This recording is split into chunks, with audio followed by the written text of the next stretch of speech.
So welcome to Dungeons & Dragonfly, where I adapt various characters for use in D&D. I'm Dragonfly9078, and today I'm building Charles Xavier, aka Professor X.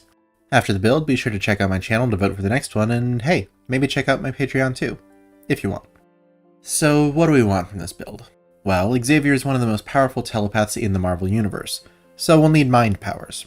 Reading minds, controlling minds, mental attacks, the whole shebang. He also uses a wheelchair after an injury left him without the use of his legs. There have been some versions of him where he isn't injured or gets healed, but the most prominent version of the character does use the wheelchair, so that's what I'm going with. And finally, as the Dumbledore of the X-Men, he generally doesn't go out and do the fighting himself, leaving that to the younger folks and staying in a sort of guiding mentor role. Looking over at ability scores, I'll be doing a point buy. If you want to roll for stats, that's fine. We actually don't have any multi-classing minimums this time. Strength and Dexterity are both 8. Charles prefers to break a mental sweat rather than a physical one. Then Constitution is 12. Since he doesn't take a combat roll, it doesn't especially need to be higher, but I don't want it to be too low either. He's one of the smarter people in the Marvel Universe, so Intelligence is 15, as is Wisdom, due to his wealth of experience that leads people to look to him for guidance. Then we'll finish off with a 13 in Charisma. He's a great leader, and he can be secretive and manipulative when he feels it's necessary. Xavier is very much the face of the camp that believes there's no meaningful difference between mutants and humans, so we'll make him a variant human, for +1 to Intelligence and Charisma, Proficiency in Insight, and the Telepathic Mutant ability. That'll bump our Charisma up 1 more to 15, let us speak telepathically to any creature within 60 feet, and cast Detect Thoughts once per day for free and with spell slots afterward. As an inheritor to a massive fortune who has a high social standing, it makes sense to make Charles a noble, giving us proficiency in History and Persuasion, as well as with chess sets, so he and Magneto can sit down for a friendly game every now and then. Xavier's powers are inborn, which says Charisma Caster to me, and he supports his allies from the back, which says Bard. Bards get any 3 skills, so we'll pick up Deception, Medicine, and Nature. With Bardic Inspiration, we get a pool of d6s equal to our Charisma modifier. The pool refills on a long rest, and we can hand the dice out as a bonus action, letting the creature we give one to add that die to an attack, ability check, or save that they make in the next 10 minutes. For cantrips, Friends uses a little telepathic nudge to give us advantage on charisma checks against a creature, though they become hostile to us afterward. And Vicious Mockery is a more offensive use of telepathy, dealing up to 4d4 psychic damage to a creature who fails a wisdom save, along with giving them disadvantage on their next attack. We can alter what other people perceive us as with Disguise Self, and issue a one-word command that a creature has to follow on their next turn if they fail a wisdom save. We could pick up more spells here, but we want a good number of higher level ones, so we'll be retraining several times in this build. At 2nd level, Song of Rest provides a comfortable, safe space for young mutants to rest in, letting them add an extra d6 if they use hit dice to heal during a short rest. And Jack of All Trades leverages our intellect and education to be a little bit good at everything, adding half our proficiency to any ability checks we make that don't include the whole thing. At 3rd level, we'll get doctorates in Nature and Medicine by bumping them up to expertises, and you get a doctorate by going to college, so we'll go to the College of Eloquence to learn how to speak better. Our Silver Tongue makes us extra convincing, by making it so we can't roll lower than a 10 on persuasion and deception checks. And we can unsettle enemies, since our telepathy tells us exactly what to say to throw them off. As a bonus action, we can spend a use of our Bardic Inspiration to subtract that die from an enemy's next saving throw, as long as it's made before our next turn. Calm Emotions fits with Xavier's comparatively peaceful approach, suppressing an effect of charming or frightening on any humanoids in a 20-foot radius if they fail a charisma save, or suppressing hostility in creatures in the same radius. Of course, if it's just one person, then we might be better served locking them down with Hold Person instead, paralyzing them if they fail a wisdom save. Having a mind as keen as Chuck's boosts our intelligence by 1, lets us remember anything we've heard or seen in the past month, and allows us to always know where north is and how long it is until dusk or dawn. Charles is mostly known as a telepath, but he does sometimes have telekinetic powers of varying strengths as well. Those won't be a huge part of this build, but we can at least throw in Mage Hand. We can suggest a course of action to a creature that they have to follow to the best of their ability if they fail a wisdom save, though it can't be directly harmful and has to sound reasonable. Or we can weave a thought shield to hide ourselves and others, preventing a creature's mind from being read, detected, or telepathically contacted, as well as giving them advantage on saves against effects that would determine if they're being truthful. With all the anti-mutant sentiment out there, it's unfortunately necessary sometimes. 5th level bards get more inspirational, as our Bardic Inspiration dice bump up to d8s, and they now refill on any rest, not just long ones. We also get Sending, to send a telepathic message of no more than 25 words to a creature over any distance, even between dimensions, though in that case there's a 5% chance that they don't get it. 6th level Eloquence bards get Unfailing Inspiration. If a creature uses one of our inspiration dice and the roll still fails, they keep the die and can use it again. And with universal speech, we can use an action to make our speech understandable to a number of creatures up to our charisma modifier within 60 feet, regardless of what language we or they know. This is especially useful with the messages from our telepathic feat, since that's restricted to languages that we know. The translation effect lasts for an hour, and we can use it once per day or burn spell slots to use it more. We can also protect our students' minds with Counter Charm, which gives allies within 30 feet advantage on saves against being charmed or frightened and can be maintained with our action, as well as Intellect Fortress, a 3rd level spell that shrouds a target's mind, giving them resistance to psychic damage and advantage on all intelligence, wisdom, and charisma saves. Ralathim's Psychic Lance is an odd little spell that blasts a creature with psychic power, dealing 7d6 damage and incapacitating them for a turn on a failed intelligence save. What's odd is that it's one of the few single target spells that don't require line of sight. Sure, we can just blast it at a creature we can see within range, but we can also name a creature within range and target them, even if we can't see them. If they aren't in range, the spell just dissipates harmlessly. This is where having a consistent rogues gallery comes in handy. Charles is a big advocate for mutant rights, even speaking as a representative before multiple governing bodies on the subject. So we'll pick up the Diplomat feat at 8th level. That'll round off our Charisma to 16 and bump our Persuasion up to an Expertise. Also, if we speak to a creature for at least a minute, we can make a Persuasion check against their insight. If we succeed, they're charmed by us for as long as we're within 60 feet of them, and for a minute afterward. Our spell at this level is Locate Creature, which tells us the direction to a creature we describe, or the nearest creature of a specific type, like, say, a mutant, that's within 1,000 feet. Our Song of Rest die goes up to a D8 at 9th level, and though it isn't something he enjoys doing, Charles can completely dominate a person's mind if he needs to. We charm a creature who fails a Wisdom save. While charmed, we can issue them simple commands telepathically that they do their best to carry out, or we can use our action to control them precisely for a turn. We can also modify memories, again charming a creature if they fail a Wisdom save. They're incapacitated and unaware of their surroundings, though they can still hear us, so we can describe how their memories changed. We can alter up to 10 continuous minutes of memory from the last 24 hours, either changing it, replacing it with another memory, letting them remember it in more detail, or eliminating the memory entirely. At 10th level, our Inspiration dice level up to D10s, and we get 2 more Expertises, also Deception and History, leaving Insight as our sole proficient skill that isn't an Expertise, but we can cheat with that with Detect Thoughts anyway. The Message cantrip boosts our at-will telepathy range to 120 feet, and lets the target reply, though we do have to whisper what we want to say. Then we get 2 Magical Secrets, spells from any list that count as bard spells for us. First, Xavier is one of the few telepaths powerful enough to interface with animals, so Beast Sense will allow us to share an animal's senses for up to an hour. Next is a mainstay on the channel, Find Vehicle, and here's where we have to talk about the wheelchair. I'm sure it's not exactly a hot take to say that Dungeons & Dragons is not very good at representing disabilities. While I was researching this build, there weren't really any rules for wheelchairs in official content from what I saw. What D&D does have is amazing people who play it and want to make it better, so they homebrew.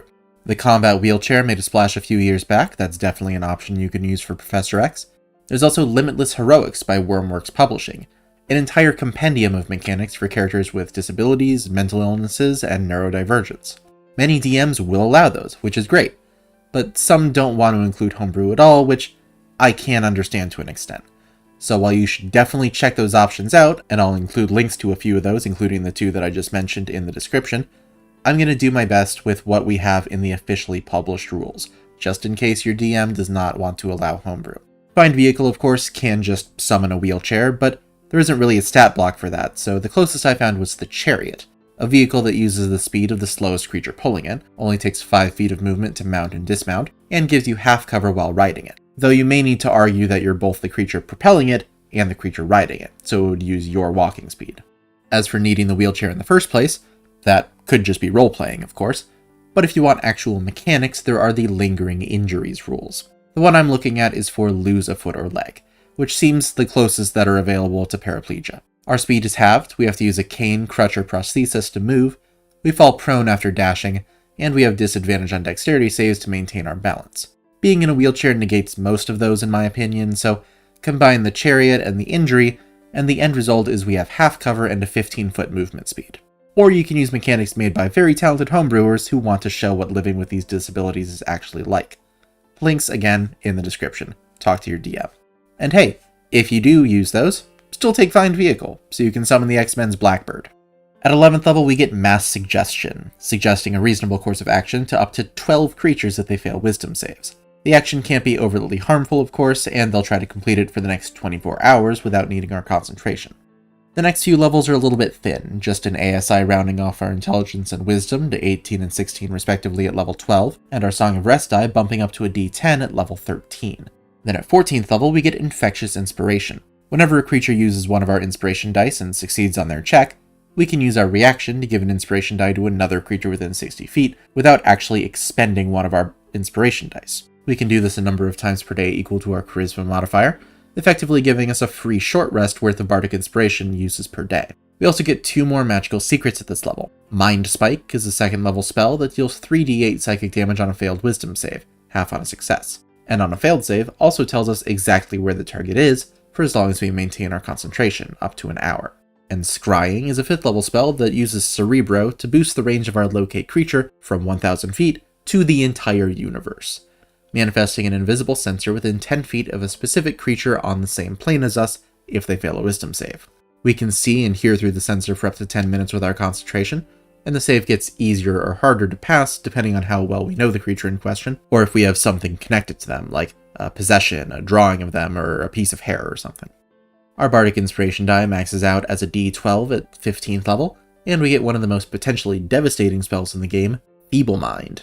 As a last resort, our target automatically takes 4d6 psychic damage and has to make an intelligence save. On a fail, their intelligence and charisma scores drop to 1. They can't cast spells, activate magic items, understand language, or communicate. They can still recognize their friends and follow and protect them, but this can still be absolutely brutal. The spell can be fixed with Greater Restoration, Heal, or Wish, and they can repeat their save every 30 days to try to end it. We'll bump our Wisdom to 18 with our 16th level ASI, and grab Mind Blank, the ultimate psychic defense. For a full 24 hours, we or a creature we touch is immune to psychic damage and being charmed, as well as divination spells and any effects that would sense their emotions or read their thoughts. Basically, it's Magneto's helmet.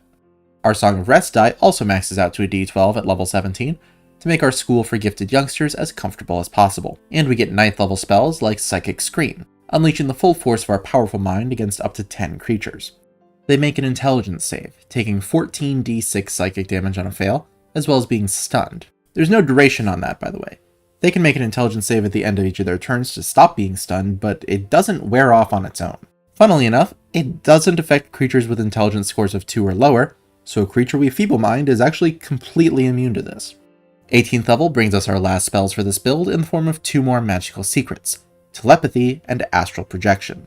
Telepathy is fairly simple, forging a telepathic link between us and another creature on the same plane, allowing unlimited communication for up to 24 hours. And Astral Projection is not anywhere near as simple. Very basically, we and up to 8 willing creatures project our spirits out of our bodies and into the astral plane, where we can move around freely. It's a long spell description with details about when the spell ends and returning to your body and such, so I'm not going to go into full detail. Our last ASI will bump our Charisma to 18 to match our Intelligence and Wisdom, and our capstone is the 20th level of Bard for Superior Inspiration. Whenever we roll initiative and don't have any uses of Bardic Inspiration left, we get 1 back. This isn't the best capstone ability, but it's actually more useful for Eloquence Bards than other kinds, since Unfailing Inspiration helps make sure that die isn't wasted, and we can chain it into more uses with Infectious Inspiration. Of course, that requires us to save those uses for a battle where we've already used up our dice before initiative is rolled, but not after a short rest, so, that's kind of a tough ask. Now that the build is complete, the question becomes, how good is it? Well, in terms of espionage, we're pretty top-notch. We've got Telepathy to pass information silently, Detect Thoughts and Modify Memories to get information without being noticed, Mind Spike, Locate Creature, and Scrying for tracking, and we can charm people just by talking to them. We're also very good at supporting our students, with 4 uses of Bardic Inspiration per rest, another free 4 per day, and Superior Inspiration for when the chips are really down and we're running on dregs. Plus, those are all D12s and aren't expended if they don't result in a success. And we have several save or suck effects. Feeble Mind is the big one, but near permanent stun from Psychic Scream is good too, as are Hold Person, Dominate Person, and oddly enough, Modify Memory, which does incapacitate a creature for up to a minute. Plus, if we really want to, we also have Unsettling Words to give the creature disadvantage on their save against any of those. On the other hand, most of our best effects can be foiled by Mind Blank, which is exactly why Magneto wears the helmet in the first place. We're also lacking in strength and dexterity, which could be a problem if the mansion blows up for the 100th time and we need to make a dexterity save. And finally, if you use the lingering injuries and chariot combination that I outlined, then mobility is a definite issue, since you're looking at a 15-foot movement speed. Hey, might be different for those homebrews though. Again, links in the description. Talk to your DM. Charles. Charles. So this is what becomes of us? If we show them a better path. Just because someone stumbles, loses their way, it doesn't mean they're lost forever. Sometimes we all need a little help. Thank you for watching, friends. I hope you enjoyed the build.